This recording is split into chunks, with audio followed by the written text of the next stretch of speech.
Welcome back. This is my ranking of every Bond film. I'm picking right back up with where I left off. Next movie is A View to a Kill.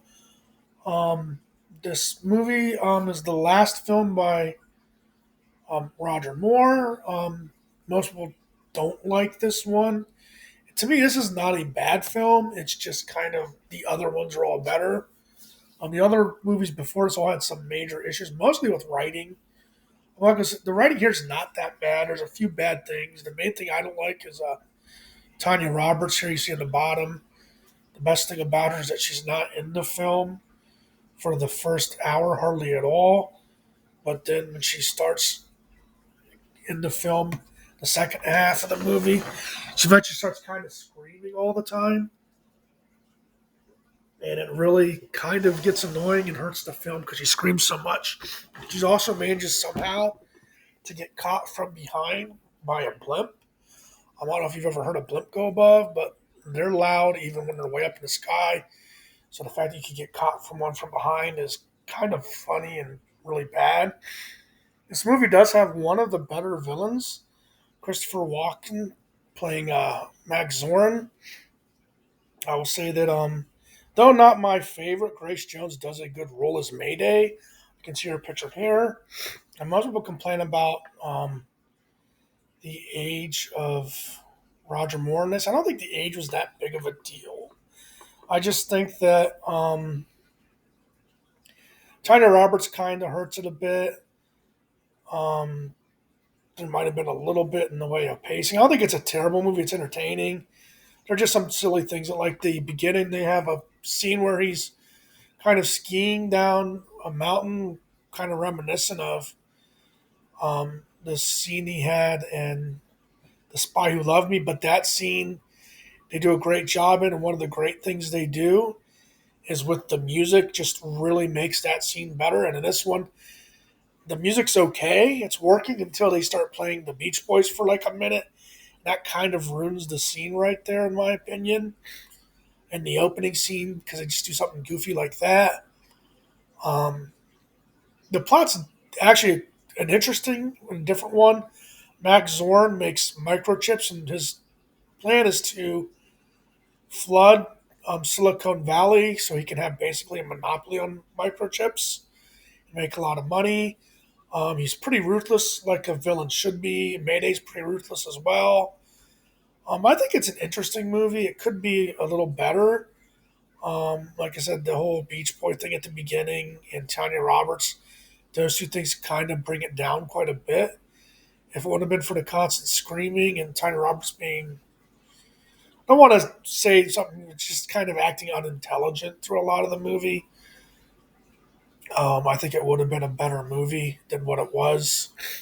So it's just not impressive. I still think it's worth the watch. I will say this, and most people do agree with the fact that the song of "View to a Kill" is the best Bond song ever. So I will say that that is my favorite Bond song. There's some other good ones, but I think that really is one of the best opening sequence songs ever. The next movie on our list is Die Another Day. This is another one that's not going to be very controversial. I think all the movies I put down so far in this bottom eight movies, a lot of people would put these movies down here. Maybe not all of them, but I do believe a lot of people would put these movies down towards the bottom. Um, this movie does have some big issues. The biggest issue for me, and it's basically the character she plays. It's nothing to do with her as an actress, but Halle Berry is just so annoying. After Tanya Roberts from A View to a Kill, she's my next least favorite Bond girl there is as a main Bond girl. She's just to me really annoying. Now there are some really good. Rosamund Pike, who's here, plays an amazing femme fatale. I really like her character. And the guy that played the main villain of Gustav Graves is here. He's terrible in this iteration, but when he's this guy here, he's actually really good. As Colonel Moon, he's really good. So I liked the beginning of the movie. Most people will say this too. The first half of this movie is really good. It's just the second half. I think the point at which Gustav Graves comes in and Halle Berry come in, that's where the movie falls apart. I would have. They should have maybe had this guy here do something to look different enough that he could play this role because Gustav Graves is just terrible. I'm not a big fan of Zal. It seems like they tried to make a old style Bond villain by just making him look weird. Like he had diamonds blow up in his face. That's what this is. And he tried to go through the same type of transformation because this guy up top here is the same guy's guy below. Had some sort of DNA replacement, and this guy's going through the same thing. But it's like, wouldn't the first thing you do if you're trying to change what you look like would be to pick the diamonds out of your skin? I mean, I think that type of operation would more than pay for itself. So I know a lot of people complain about the a lot of the stuff at the end, like the card that can become invisible. But the invisible card never bothered me that much. And they complain about the surfing scene where he surfs off of basically a big wave.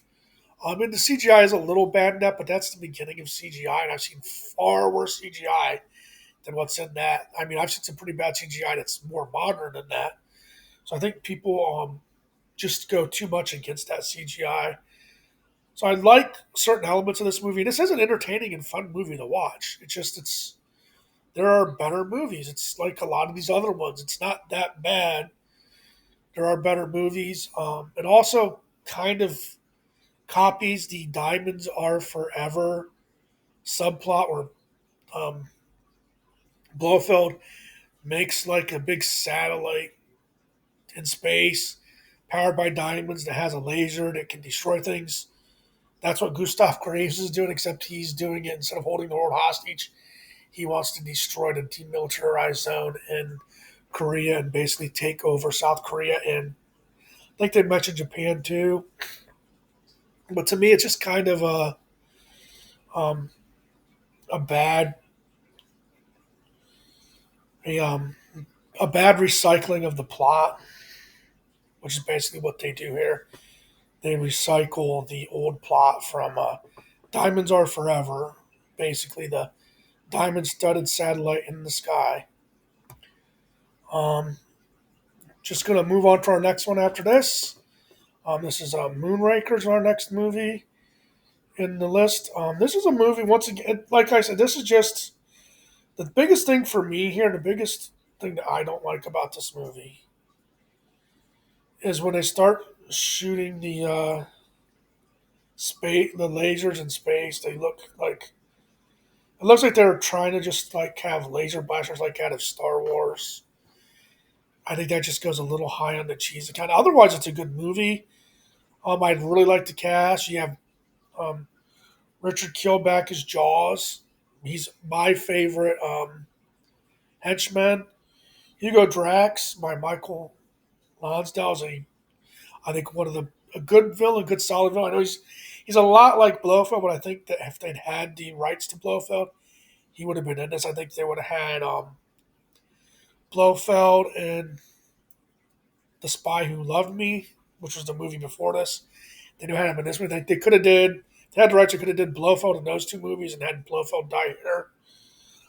One thing I don't care for is Lewis Childs as Holly Goodhead. She's just kind of a drab and boring Bond girl for me. She doesn't do anything for me.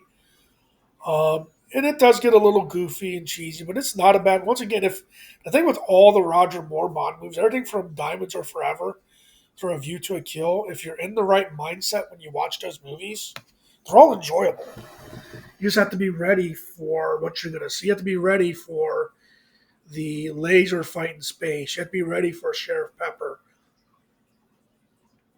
You have to be ready for some of the cringiness of some of the bad Bond girls like Jinx and um, Tanya Roberts. If you're ready for that stuff, these movies work. And there are, I mean, Hugo Drax is, I think, a pretty good villain. Like most Bond villains are good to great villains.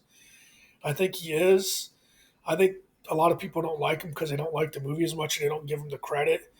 People try to get on Jaws in this one because he's not as good as he was in The Spy Who Loved Me, but The Spy Who Loved Me is just a way better film. And they did go a little sillier with him in this movie, but I don't think it hurt the character. He's still a great henchman. He's the only henchman you get for two movies. Um, you've never had the same henchman in two movies other than Jaws, and I think he did good in both of them. And I think people would have liked him to come back, but he was no longer a henchman at the end of the movie. Next movie on this is Diamonds Are Forever. Once again, another movie that if you're in the mood for it, I think it really works. I think Charles Gray was a way better Blofeld than Telly Savalas, although he wasn't as good as Donald Pleasance. I don't think you could really top Donald. I mean, Max von Sydow come close. I'm sorry, Max von Sydow. But I don't think you could top Donald Pleasance. I know that it doesn't have quite the quality as far as the special effects go, but they did have to play Sean Connery 1.25 million for this, and Thunderbolt, and you only live twice. I got 750,000. So they gave him a 67% pay increase. A lot of people get on Jill St. John, but I think she actually did a fairly good job as Tiffany K. She's fun to watch. I really liked Plenty O'Toole by Lana Wood, but she's just not in the film very much. That's the one thing I'm like, man, I wish she was there more. So I think this is it's a fun movie. I really enjoy the car chases. I think that the Bond girls both work well with Connery. Connery seems to be having fun. Um, it's a little campy. You have to be ready for that. If you're ready for the camp, it's a fun time. It's a good 2 hour movie to watch. I don't think anybody can reasonably say that this movie is just a dud. I know a lot of people put it low on the list. I think it's a fun movie. I think it's a good movie. Is it the best Bond movie? No, but it's like anything that's like 21 and up, 2021 and up on this list are actually good movies to watch and a fun time. You might have to be in the right mindset, but I really do like these movies. Next one, this is one's going to be very controversial for most people. Like I said, this is a good movie. The few issues I have with this is number one, it doesn't seem like a Bond film to me. Like if this movie was made and you changed the names, if it was instead of Casino Royale, say it took place in Monaco, it was Casino Monaco. You changed the name of James Bond, Felix Leiter, Le Chiffre. Just change the names, have the characters be the same. Vesper Lynd, M, Q, and Money. Well, actually, there's no Q and Money, but M. Just change the names of these characters. Like maybe make the James Bond character be an American secret agent. Make Felix Leiter, who's pictured over here, a very good character. I mean, I think that he's underused so much in these movies. Jeffrey Wright is so underutilized in the Daniel Craig movies. If you change the names, no one would have went away from the theater thinking that's just like a James Bond movie. They'd have thought that's just like a Jason Bourne movie. And nothing against Jason Bourne movies, but when I'm watching James Bond movies, I mean, I know they have the Aston Martin here. I want to see a James Bond movie. So that kind of hurts it a little bit because it just doesn't feel like a Bond movie. I've watched this thing 3, 4 times and I've always walked away from it. In fact, when it was first shown to me, the person told me that's a great movie. They liked it because it wasn't like a Bond movie. In fact, I would call this the Bond movie for people who don't like Bond movies. Um, Plus, I'm not saying it's not a good movie, but like I said, I think Le Chiffre does a good job as a villain. Vesper's a good Bond girl. I think that the whole Daniel Craig moping around about her for the next 4 films, I think kind of hurts the series, but I can't count that against her in this movie. Um, the fact that they changed it from Baccarat to 21, I think kind of hurts it because it should have been a Baccarat, which is like what it was in the actual book. Like I said, they could have changed this around and it not been a Bond, just called it Casino Monaco, changed the names of everybody, and no one would have thought, well, that's like a Bond movie. Like, I mean, well, you'd also have to get rid of the Aston Martin. But you have to have some other type of car there, but that could be anything. It could have been in old Gullwing Mercedes or something. So a good film. I just think it's probably one of the more overrated films in the series because a lot of people put this first overall. I just don't see it as the best Bond film overall. I just find other Bond films more entertaining. So I think it's a good movie, a solid movie, just not as entertaining as a lot of the other movies within the series. Also, too, it kind of drags. I think what they should have did was when James Bond and Vesper get together. I think there's a scene where they're on the beach. That should have been the end of this movie. Then the next movie they could have started with her in the hotel room with James, and then when Vesper takes the money, could have been the start of the next movie, and it could have been Mr. White is the villain. That would have been a better Quantum of Solace. Or then he goes after Mr. White. You could make him not even get Mr. White at the end of the movie if you don't want to, but you could have that be the revenge plot. And even if Mr. White slips through his fingers, it still would be a good movie. Next one for me is For Your Eyes Only. Once again, a good movie, but the issue I have with it, I know a lot of people aren't going to like this, is it just seems like it's not as fun. Um, it just seems kind of mundane compared to a lot of other Bond movies. Um, I think Roger Moore does a great job here in this movie. Carol Cat is all right. She's better than the Moonraker Bond girl, but she's not the best. I don't like Aristotle Christoph, Julian Glover's villain character. He's almost to like Dominic Green level. He's just not that memorable. The henchmen aren't that great. I think they could have did more. They kind of build up this guy here as a henchman, but then they just kind of kill him pretty quickly. Um, Emil Loca or Lacroix. He's built up. I know I pronounced that wrong, but he just kind of doesn't do much. Like I said, it just kind of seems run of the mill and mundane. There's nothing wrong with it, but it's just I don't know. It just doesn't do a lot for me as a Bond movie. It really was close to this one being below Casino Royale in this rating. I do really like Roger Moore's portrayal in this movie. That might have been, and it did seem more like a Bond movie to me. That's probably what put it over the edge. But it's just the villains are kind of so. Like even though there's stakes, the stakes don't feel like high stakes because they're just trying to get some type of machine out in the movie. Like, and the bad guy's kind of more of a middleman than an actual bad guy. He's working to sell the machine off to the Russians. It just kind of to me, I'm not saying it's a bland movie. It's fun to watch, but compared to the other movies in the series, especially the ones that are rated above it, it's not as fun to watch. I would say it's not as fun to watch as Casino Royale. It's not as fun to watch as Diamonds Are Forever or Moonraker. Even I think it's a better quality film, but it's just not. It's really over Casino Royale because it's more of a Bond film. So it is a better quality film than Moonraker and Diamonds Are Forever. It's probably not as entertaining. 15, this is another one that might get people mad. Doctor No. I like the movie. I think it sets up the series in an amazing way.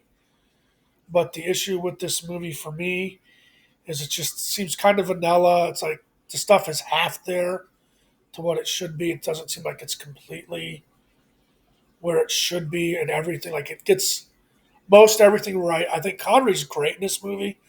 This might be one of his better performances, especially the opening scene with him where he says Bond, James Bond. It's a great detective movie. Um, Ursula Andrews, to me, is kind of a mid Bond girl here as Honey Rider. I know people don't like that idea because she's so iconic. And yeah, she is iconic, but she's not that interesting. I think Miss Tao, who's pictured below her, who's kind of the bad girl that in the movie, I think she's more interesting of a character in the movie. Joseph Wiseman does a good job as Doctor No.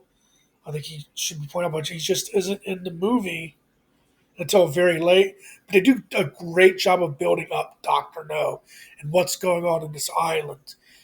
So I think that the build up to him is great, and he doesn't disappoint after the build up. That's a big thing too, because if you have a big build up to a character and they don't deliver, that can kill a movie.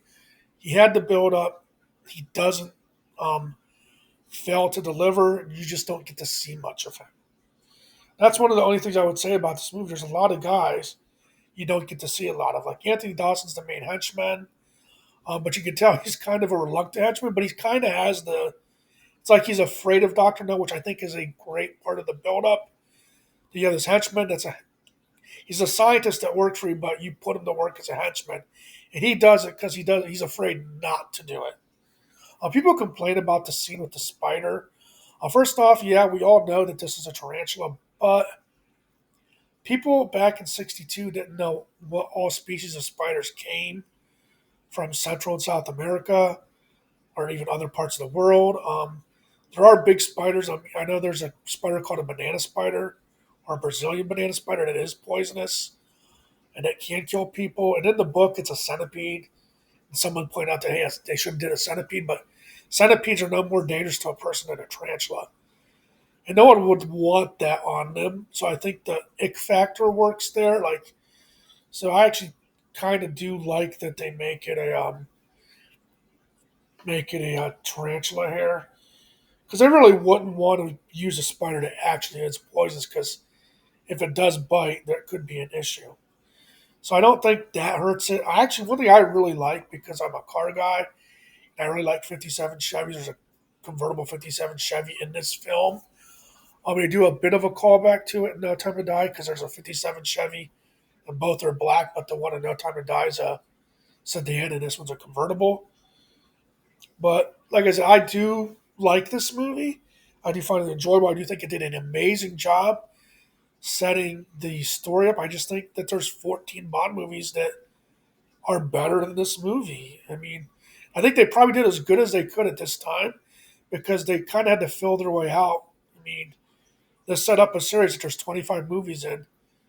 More movies are wanted. We don't know when we're going to get the next one. So I do believe that this is a good movie within that series. But it only ranks 15th because that's most of these things. Anything that's outside those bottom 4 or 5 only rank as low as they do because everything else is better. It's not anything real negative on those movies, even though there are little things that you can say that put it down the list a little bit more. The Living Daylights. This movie, I really like a lot of things about this movie. Um, this is the first movie with Timothy Dalton. One of the things I really like that a lot of people tend to get on the movie about is Karen Mallovy, played by Miriam Dabo. I thought she was amazing. To me, I don't know if it's just that she seems like the most real person that plays a Bond girl because most of these Bond girls don't seem like real people. She really seems like the type of person you might just meet out on the street. So I really like her as a Bond girl. I think she's highly underrated. Um, I also like Joe Don Baker's character. I think he tends to get negative reviews. He was interesting. They just didn't have enough time to develop this guy. He would have been a good kind of maybe a behind the scenes guy that would be in more than one movie because you just don't get enough of him. He's a secondary bad guy. The main bad guy is General Georgie. I can't think of his last name, but this guy here, the general, he pretends to defect to U.S. and Miriam is his girlfriend, and he kind of hangs her out to dry, where she would probably end up getting killed if not for James Bond. He's kind of sleazy and kind of like one of these guys that he's a sleazy guy, but he's got the right amount of charisma that you don't know he's sleazy until you find out later. So I do think that the reason why this is ahead of For Your Eyes Only is because of the cast of characters around James Bond. I think are far better. Miriam Dabo is a much better Bond girl.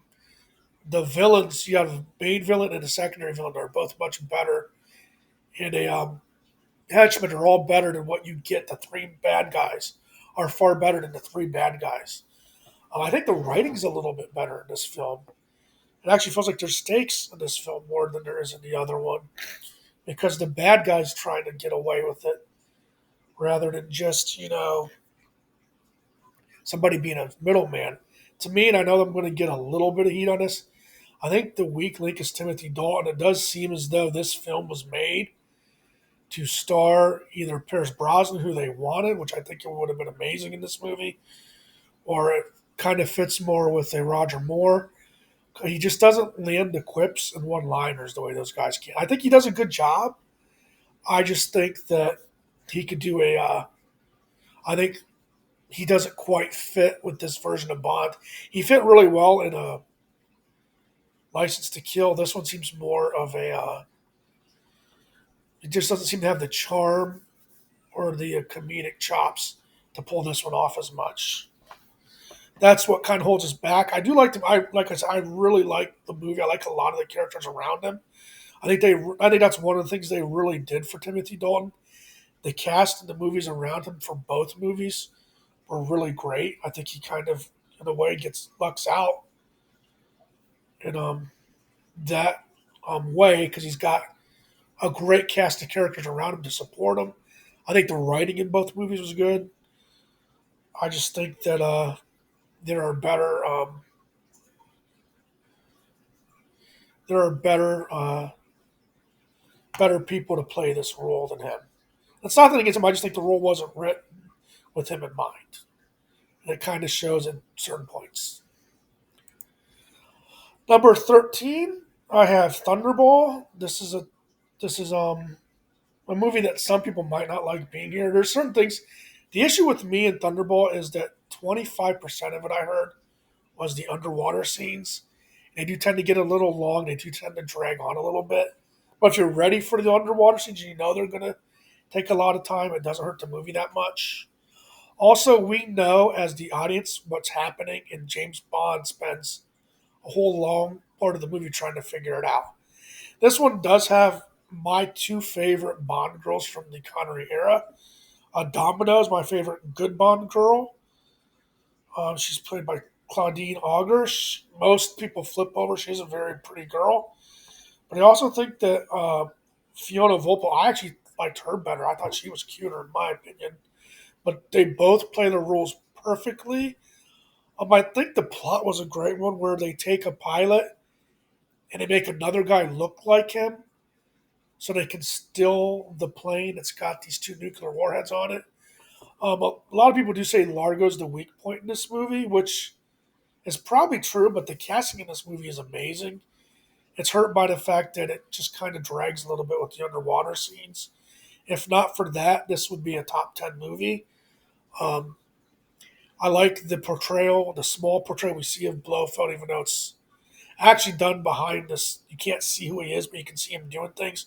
They cover his face, so it's not done on Pleasance. But I kind of think the build-up of Blofeld and From Russia with Love and Thunderball kind of go to Donald Pleasance. So this is hands down better than the other adaptation of it. Connery's still at top form. I think his first four films were his best four films in this series. Um, you could argue the best duo of Bond girls ever. I would actually, maybe one or two other duos are better, but I'd probably say this is probably the best duo. I like the general plot. I think the issue was that it was probably like a big thing that they could do the underwater filming. That's probably some huge technological advancement at the time.